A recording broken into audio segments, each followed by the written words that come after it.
Voilà, très très ravi de vous retrouver encore une fois sur la chaîne leader la Sen TV mbokk yi xarit yi dal leen ak jàmm ci seen émission les grandes gueules ñëpp si bokk mbégte la ci ñun saa su ne di fi teew quand même ngir dégtal leen bi la émission ak sunu ay chroniqueur waaye samedi bi ak format bu bees bi ak ki invité yu nga xamante ne ni également am nañu seenu xalaat en tout cas ak gis-gis ci réew mi ñu ngi nuyu bu baax a baax mboolem seen téléspectateurs yu nga xam ne ñu ngi ñuy topp via Sen TV la chaîne leader ñi nga xamante ni également ñu ngi ñuy topp à travers la radio Zik FM 89.7 en direct ñi nekk ci woto yi moyen de transport yi ñoom itam siyaar nañu leen bu baax a baax également ñu safo saa su ne di ñu topp également sunu ay plateforme moo xam Sen TV l'officiel des médias ñu leen di nuyu bu baax a baax ñu suivre également ci YouTube nuyu Sénégalais yi nekk ci biir réew mi ak biti réew surtout la diaspora il faut que ñu leen di bàyyi xel ñoom itam ndax ci la ñu bokk bëri na ñuy topp Sen TV ak itam émission yi nga xamante ni daañ leen koy proposer alors mbégte la ci ñun samedi bu jot niñ koy defee altine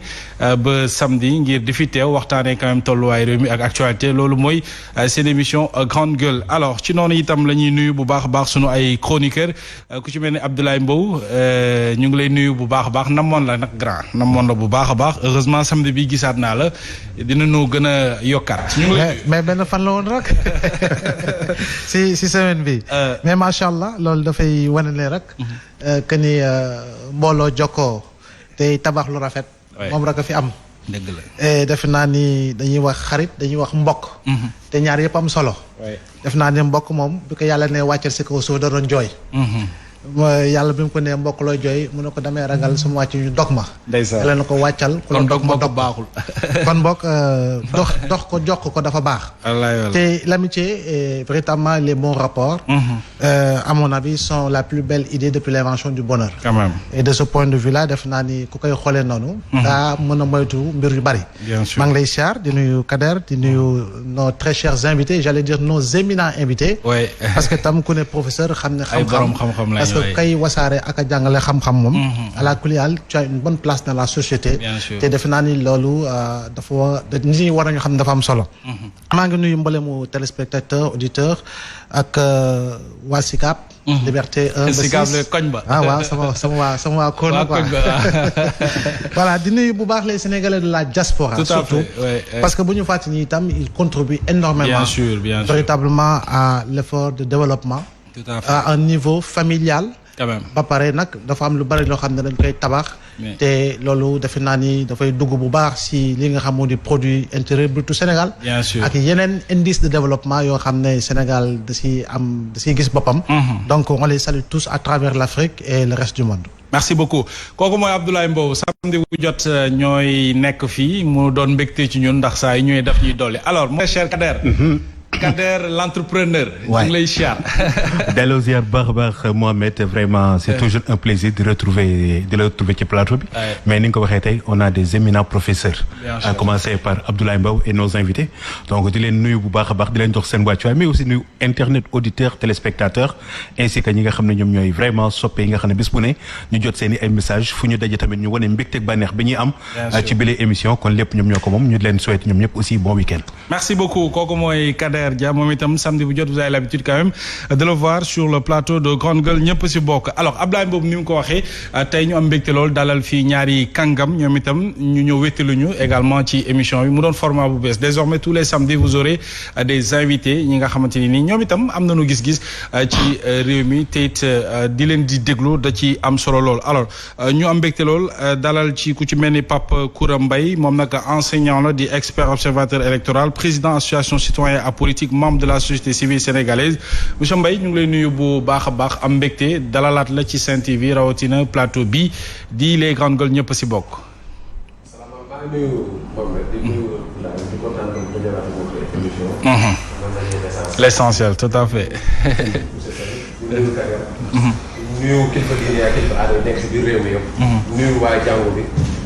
et puis di ñaan yàlla lépp loo xam ne wax nañ ko ci biir émission bi yàlla nekk luy jëriñ Sénégal. amiin yaa rabbal aalamiin mbégte la kon ci ñun mu mel ni kon Ablaye Mbow lu ñuy naan Grande Gueule ñëpp si bokk samedi bi daf koy wane ndax bëgg nañu itam ñëpp bokk ci ku ci nekk joxe ci sa xalaat alors beneen invité bi ñu am dend ak monsieur Mbaye muy Mbaye Sène di enseignant Cheikh Sène plutôt donc di enseignant chercheur moom itam ca UCAD président du mouvement Pikine Horizon 2035 c'est bien cela donc ñu ngi lay nuyu yooyu itam mbégte la ci ñun di la dalal ci Sen TV rawatina bile plateau. asalaamaaleykum monsieur Diop ñu ngi lay fay di nuyu les éminents chroniqueurs yi ngeen am monsieur Ba ak monsieur Mbow. ak l'honorable invité monsieur Mbaye. di nuyu les téléspectateurs de Sen TV. les auditeurs. ak aussi benn fàtte la diaspora parce que fa laa nekkoon. waay di leen maa ngi nuyu ñoom ñëpp. donc fa fekk ne dama ñibbisi rek. pour contribuer au développement de mon pays. bien sûr pour qu'il y ait pas plus de fuite de cerveau. c'est ça loolu rek la. donc di nuyu aussi waa Dakar ak waa Pikine. Pikine fa laa nekk donc voilà di gën a di nuyu ñëpp di nuyu aussi waa Dalifort. di wax ne ni ko monsieur Mbaye waxee rek. di ñaan yàlla émission bi lépp lu ñu fi taataan yàlla nekk loo xam ne dina jëriñ waa réew mi.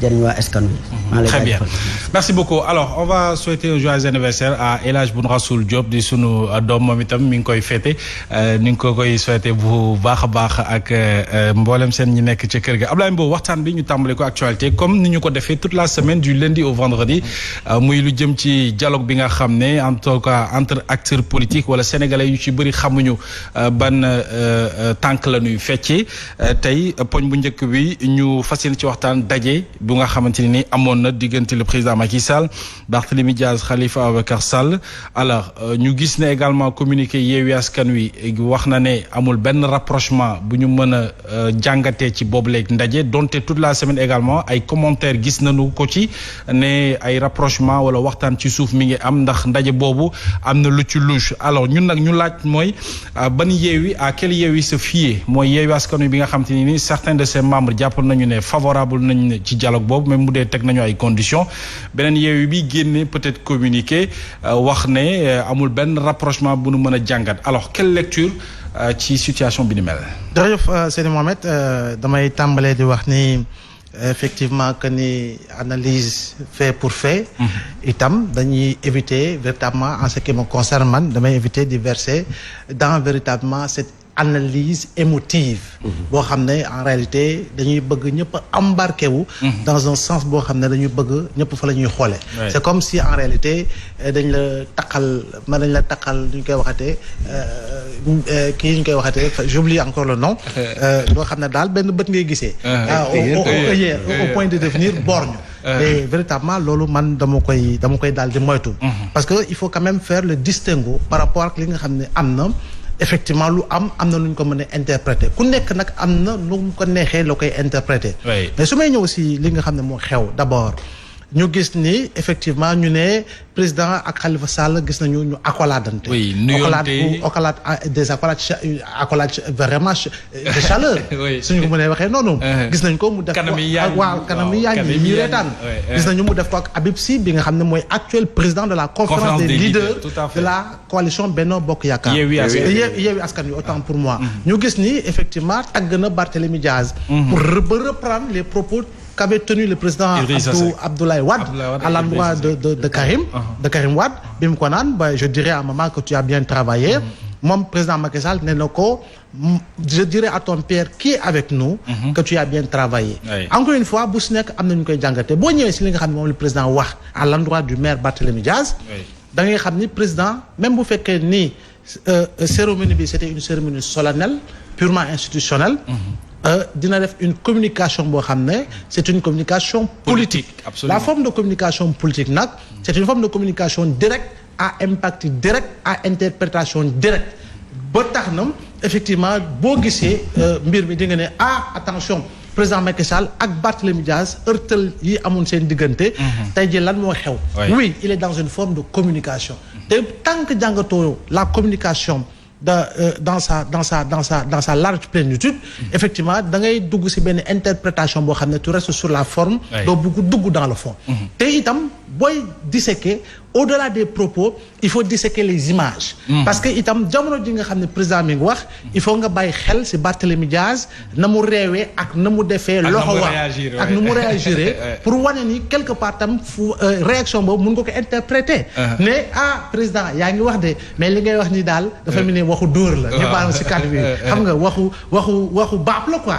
du genre donc mun nga ko interpréter noonu. bu la neexee. boo ñëwee ci accolade. def naa ni nag ay nit. ba ñu la ñu xaajaloo lu ñu xeex bu ñu dajee ci yenn moment yi ci yenn événement yi defe naa nag nuyoonte reetante saafonte taxul ñu ne effectivement am na loo xam ne lëkkaloo la te du ma ne encore une fois lu ñu mën a moytu la wala lu ñuy ragal la parce que itam Khalifa Sall wax na moom mébétam ci li nga xam ne wala boog basam waxagum na ci li nga xam moo di seen mébét dem toog président Macky Sall autour d'un dialogue te moo wax na ko ce qui m'importe c'est de participer à l'élection présidentielle te loolu tamit en tant qu'organisation dafa am indépendance am liberté am. en tant que personnalité politique dafa am liberté am indépendance am avant d'être membre à part entière de la coalition Yewwi Askan Wi kon moom ak partem ak ay nitam am nañu sañ-sañ bu leen neexee. dem toog dialoguer mais wax nañu ni ñoom bu ñu boolee lépp li nga xam moo di position ba ñu xool ban moo si ëpp doole. daañu dellu exposer ko au sein de la coalition Yewwi Askan Wi. au finish est-ce que daañu dem wala duñu dem. ça c'est une autre question dans tous les cas. il ne faut pas oublier une chose. Khalifa Sall il est à son dernier coup en sa qualité de candidat. bu mu war a mën a doon parce que. pour la prochaine élection présidentielle day plafonné. 70 ans révolus tu ne peux plus être candidat.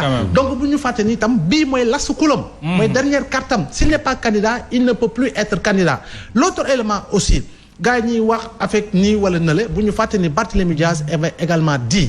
que ni bu fekkee ni Khalifa Sall du nekk candidat ñoom amaana daañu tànn ki nga xam ne mu Ousmane Sonko mu nekk seen candidat wax tam souvent dañ koy dal di fàtte. donc yooyu bu ñu ko dëxëñee daal. noonu lañ ko mën a jàngatee. ci sama gis-gis. mais encore une fois forum boobu ñu daje. c'est dans un cadre purement institutionnel. maintenant on va parler de dialogue officieux. en attendant le dialogue officiel. est-ce que pour le dialogue officiel Khalifa Sall il prendra part avec le Taxawu Sénégal on attend de voir mais dans tous les cas moom wane na ni effectivement bëgg naa bokk ci li nga xam ne dialogue bi. bu fekkee ni nag dama ne bu fekkee ni dialogue mooy tax mu naxtaan. ak nit ki ba jot li nga xam ne moom na ko parce que dafa mel ni rek su ma defee métaphore. ñaar maak yow ñuy morom. moo yoroon la dërëm. amaana di nga ma topp ba sonn fayuma la. xëy na da ngay ñëw waga say yëre. poñe ma am noo ma dóore pour ma fay la sa xaalis.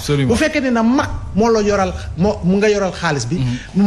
mag nga yoral xaalis bi mag moom day négocier. xool nu mu la naxtaanee ba jot xaalisam moom na jot xaalisam xaw ma ndax comprendre sens métaphorique bi ma waxee donc il faut quand même ñu jàppee ko tamit noonu bañ a dugg véritablement li nga xam ne mooy dara xew na rek je prends ma cravate je prends mon bâton je tape sur tout je tire sur tout defe naa ni tam il faut quand même ñu bàyyi nit ki parce que bu ñu fàtte ni tam am na fu sori fu mu jógee il a fait 3 ans de prison Khalifa Sall il a perdu son mandat de député il a perdu son mandat de maire te gis nañu ni boobu ba léegi il est resté stoïque.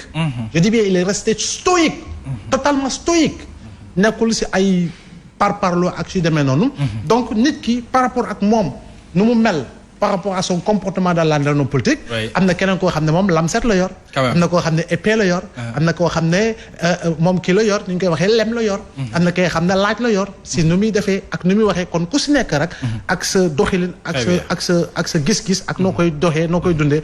donc ku nekk nañ ko respecter parce que comme je disais la dernière fois quand on est dans une plateforme qui regroupe des entités c'est des entités à caractère hétérogène qui vivent beaucoup de complexité mais à un moment donné qui s'entendent autour de l'essentiel pour former un bloc homogène malgré leur hétérogénéité. Absolument mu doon lu am solo muy une première lecture am solo loolu alors Pape Macoumba Mbaye bëgg nañu itam sa lecture sur ce dialogue bi nga xam ne mën nañ ne c'est une main tendue du président de la République à l'endroit de la force vive des nations mbir mi jur coow ku ci nekk di ko interpréter nu ne Khalifa Sall qui semble être favorable à ce dialogue là même bu dee yenn pàcc ci kuréel bu mu bokk mu Yewwi Askan Wi am na ñu ne ñett du ñu dem ci boobu léegi dialogue ñu xëy gis ñu affiché wu ak le président de la République noonu itam ñu interprété ko nu ne yow ban lecture nga ci def sur le plan politique ak fi réew mi toll.